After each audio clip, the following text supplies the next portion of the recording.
दुनिया भर में सोने चांदी के भाव को देखकर हर कोई यही सोच रहा है कि आखिर सोना इतना महंगा क्यों हो गया।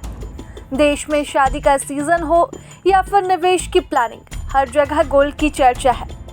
बीते कुछ दिनों में सोने और चांदी के रेट ऐसे हाई लेवल पर पहुंचे हैं जो किसी वजह से सोना खरीदना हर किसी के बस की बात नहीं रह गई। ऐसे में लोग जानना चाहते हैं कि आखिरकार सोने के भाव में कब गिरावट देखने को मिलेगी। बीते दिन सोमवार को मल्टी कमोडिटी एक्सचेंज पर सोने ने नया रिकॉर्ड भी बना लिया। फरवरी डिलीवरी वाला गोल्ड करीब 1,874 रुपये की तेजी के साथ 1,35,496 रुपये प्रति 10 ग्राम तक पहुंच गया। पिछले एक हफ्ते में ही सोना करीब 3,000 रुपये से ज़्यादा महंगा हो चुका है।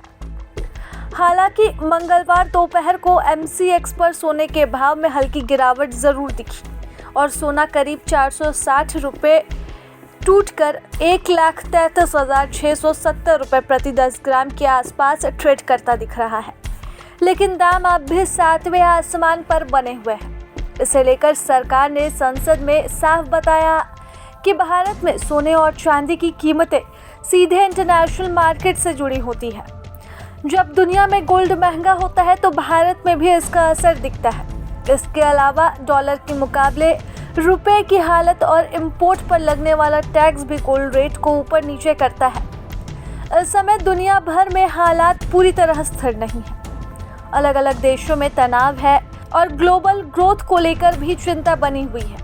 ऐसे माहौल में लोग अपना पैसा सुरक्षित जगह लगाना चाहते हैं। सोना हमेशा से ही सुरक्षित निवेश माना जाता है। यही वजह है कि बड़े निवेशक और सेंट्रल बैंक जमकर सोना खरीद रहे हैं और इससे कीमतें और ऊपर जा रही है। भारत का रिजर्व बैंक भी लगातार अपने गोल्ड रिजर्व बढ़ा रहा है। मार्च 2025 तक RBI के पास करीब 879 टन सोना हो चुका है। यह पिछले साल के मुकाबले करीब 57 टन ज़्यादा है। सरकार का कहना है कि इससे रुपए पर भरोसा बढ़ता है और देश की आर्थिक स्थिति मजबूत होती है। सरकार के मुताबिक भारत में सोना सिर्फ पहनने की चीज़ नहीं बल्कि निवेश का भी बड़ा जरिया है।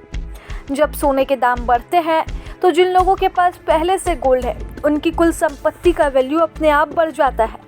यही कारण है कि मुश्किल समय में गोल्ड लोगों के लिए सुरक्षा बन जाता है। लेकिन फिलहाल दिन प्रतिदिन बढ़ते सोने की कीमत आम लोगों के लिए जी का जंजाल बनते जा रही है। हालांकि सदन में जवाब से यह बात तो स्पष्ट हो चुकी है कि आने वाले दिनों में गोल्ड की स्थिति सामान्य होने से रही। ऐसे में लोगों को गोल्ड खरीदने के लिए अब अपनी जेब पर ज्यादा बोझ देना पड़ेगा। प्रभातखबर.com, विश्वास वही, रफ्तार नहीं।